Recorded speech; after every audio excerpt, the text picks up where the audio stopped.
Passionnés de voile et de course au large, bonjour et bienvenue dans ce nouvel épisode d'Actu Large, l'émission où je vous résume l'actualité de la course au large tous les mercredis à 18h. Aujourd'hui, dans un premier temps, on va parler de la Solitaire du Figaro parce qu'on a le parcours 2021 et franchement il est intéressant. Dans un deuxième temps, on va parler de la 100 mètres coque qui commence demain par des parcours côtiers, enfin des parcours en baie, et ensuite dans une semaine on aura la grande course. Ensuite, on va parler du classe 40 de George Richard parce qu'il a été révélé et franchement je suis pas déçu. Et enfin, on parlera de la classe multi 50 qui change de nom et voilà, et qui a un nouveau parcours, un nouveau projet. Enfin voilà, c'est vraiment super cool. Et notamment de la navigation avec des caméras et tout. Enfin, ça va être vraiment trop bien, voilà. Et du coup, je vous rappelle que si vous voulez rien louper des prochaines vidéos, n'hésitez pas à vous abonner et à activer la petite cloche de notification. Et si vous voulez me retrouver en stream, je suis en stream sur Twitch le lundi, pas le lundi, mais le mardi, le jeudi, le vendredi et le samedi. En stream sur Twitch l'après-midi, voilà. N'hésitez pas à me rejoindre, le lien de la chaîne est en description de la vidéo. Et du coup on commence avec Actu Large maintenant. Jeudi dernier s'est tenue une conférence de presse où a été révélé le parcours de la Solitaire du Figaro. Ce parcours, je dois le dire, est plutôt bien au regard des craintes que j'avais, même si le fait que le grand départ et le grand final soient dans le même port me déçoit beaucoup. Car les organisateurs nous avaient dit que, au vu du nombre de ports dans le département de Loire-Atlantique, il y aurait de quoi faire. Force est de constater que ce n'est pas le cas. Parlons maintenant du parcours. Le grand départ sera donc de Saint-Nazaire pour une première étape qui emmènera les concurrents à Lorient via la bouée BXA en sortie de Gironde et la cardinale ouest La Corogne au nord-ouest de l'Espagne. Un parcours assez offshore avec sur le papier pas de passage à niveau, mais une météo capricieuse pourrait distribuer les cartes. La deuxième étape mènera les concurrents de Lorient à Fécamp en passant par la cardinale ouest Plateau de Rochebonne, puis la cardinale est La Platte, avant de passer le Four et arriver à Fécamp. C'est une étape plus côtière avec des passages à niveau connus comme le Raz de Seine ou le Four. Certains concurrents pourraient être tentés d'emprunter le Raz Blanchard pour profiter des courants, mais attention à ne pas se retrouver malencontreusement face à lui. C'est une étape qui pourrait déjà créer de gros écarts, si ceux-ci ne se sont pas déjà faits sur la première étape, ou redistribuer les cartes si un écart s'était déjà fait. La troisième étape va de Fécamp à Roscoff en passant par une cardinale sud à l'est de l'île de Wight, puis par le phare de Land's End, puis la cardinale sud Saint-Cowan à l'ouest de l'Angleterre, avant de venir contourner les îles Scilly et d'arriver à Roscoff. C'est une étape assez côtière où les effets de site et les courants pourraient jouer des tours aux concurrents. De plus, ils partent naviguer dans une zone où peu de courses vont. Une bonne préparation de sa course va être primordiale. Cette étape pourra au choix distribuer ou redistribuer les places en fonction de ce qui sera passé sur les étapes précédentes. La dernière étape mènera les concurrents de Roscoff à Saint-Nazaire en passant par le Fastnet et une bouée d'Ossène au large de Saint-Nazaire. C'est une étape plus de large avec un passage en mer d'Irlande que l'on sait pouvoir être compliqué. Ce genre d'étape peut à la fois être un run de vitesse avec peu de stratégie ou une étape assez tactique si la météo se complique. C'est donc à une solitaire de 2500 000 qu'on a le droit avec 3 étapes de plus de 600 000 et une de près de 500 000. Cette solitaire va être corsée et le plateau risque d'être assez élevé. On a encore un parcours assez libre, ce qui est la marque de fabrique de Francis Le Goff, le directeur de course. Le grand départ aura lieu le 22 août et le grand final aura lieu entre le 15 et le 19 septembre. Cette solitaire va être super intéressante à suivre. On la suivra donc très attentivement dans Actu Large. Première étape du calendrier Figaro, la Solo Mètre Coque commence demain au Sable d'Olonne pour une semaine de parcours en baie avant la grande course jeudi prochain qui verra les concurrents partir sur un parcours qui les fera revenir au sable après avoir contourné l'île de Ré, Belle-Île, puis normalement recontourner l'île de Ré avant d'arriver au sable. Attention cependant, car le parcours que je viens de vous donner peut changer un peu à cause de la météo, donc je vous confirmerai le parcours dans une semaine.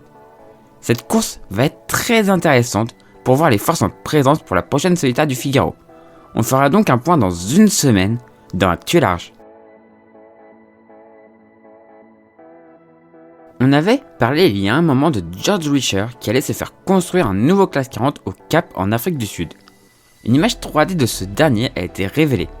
Et le moins que l'on puisse dire, c'est que je ne suis ni déçu ni surpris, car il a fait exactement ce à quoi je m'attendais.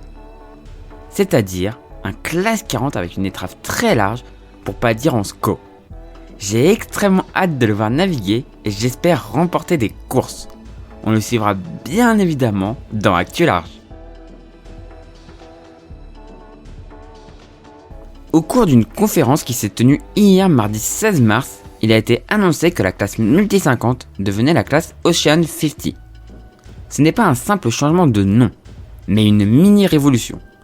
En effet, il a aussi été annoncé que tous les ans, pour un minimum de 4 ans, il y aurait des courses Grand Prix en France et en Espagne, avec un retour au port du premier Grand Prix par une course au large. Cette année, la première manche va se courir à Brest du 5 au 9 mai, avant d'aller à La Rochelle pour la deuxième manche du 26 au 30 mai, puis départ pour la troisième manche aux Canaries, avant de finir les Grands Prix à Marseille du 21 au 24 juillet. Ce circuit 2021 se finira par une grande course au large depuis un port en Méditerranée jusqu'à Brest durant le mois d'août. Bien évidemment, les grandes courses auxquelles participent les Multi 50, comme la Transjacques Vabre ou la Route du Rhum, sont toujours au programme. On suivra ce circuit passionnant dans Actu Large.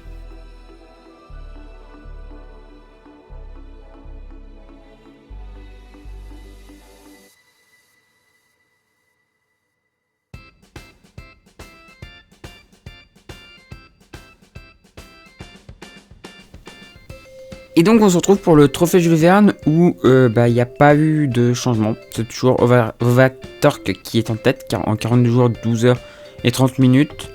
Est-ce que je suis toujours en tête du CVD? Oui, devant Arzey. Donc c'est plutôt cool. Je garde ma tête, donc ça c'est bien. Je ne me fais pas rattraper, ça fait plaisir. En termes de France, je suis 583ème, ça n'a pas changé, le classement n'a pas changé.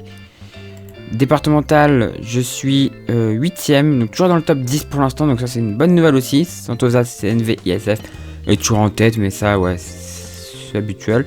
Et au classement de Barentin, je suis toujours 2ème, avec toujours le même classement, rien n'a changé.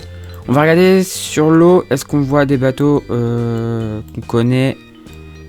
Est-ce qu'on a des bateaux qu'on connaît qui naviguent? Normalement on doit avoir... Alors là c'est qui ça?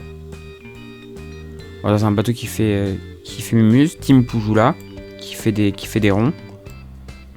Normalement on est censé... Voilà, bon il est là. On a Santosa qui est reparti, qui est parti pour une deuxième tentative. Et qui est 190ème actuellement, donc il fait une belle tentative encore. Encore une belle tentative, donc il va je pense, consolider sa place de premier départemental et tout ça, voilà. Même s'il est pas vraiment, il était déjà pas menacé, mais alors là avec ce qu'il fait là actuellement, je pense qu'il va pouvoir la garder, voilà. Bah du coup, on a fini avec ce trophée Jules Verne et on passe tout de suite au Vendée Globe. Et donc on se retrouve pour le Vendée Globe virtuel et on fait un dernier point. Alors la course est fermée, mais on peut toujours accéder pour voir la course en fait. On peut toujours la voir et on voit que malheureusement Birac Sailing Team n'est pas arrivé et ne pourra jamais arriver du coup puisqu'on ne peut plus naviguer dessus. Et voilà, donc on est à peu près 450 000 je pense à être arrivé, donc qui est plutôt qui est moins de la moitié des participants, mais c'est quand même pas trop mal. Et donc voilà, le Vendée Globe virtuel sur Virtual Regatta c'est fini. Et on lui dit à dans 4 ans. Et du coup on a fini avec cet Actu Large et on va passer du coup à la outro. Voilà, j'espère que cette vidéo vous a plu. Si c'est le cas, n'hésitez pas à mettre un pouce en l'air, à la commenter et à la partager. Si vous êtes toujours pas abonné à la chaîne, n'hésitez pas à vous abonner pour ne rater des prochaines vidéos. Et si vous voulez aider financièrement la chaîne, c'est pas faire un tour sur Utip ou Tipeee.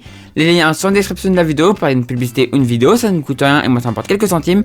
Et si vous souhaitez faire un don, c'est possible aussi sur ces deux plateformes, voilà. Et du coup moi je vous dis à la prochaine pour la prochaine vidéo sur la chaîne Doria. Et du coup ciao tout le monde, ciao ciao ciao.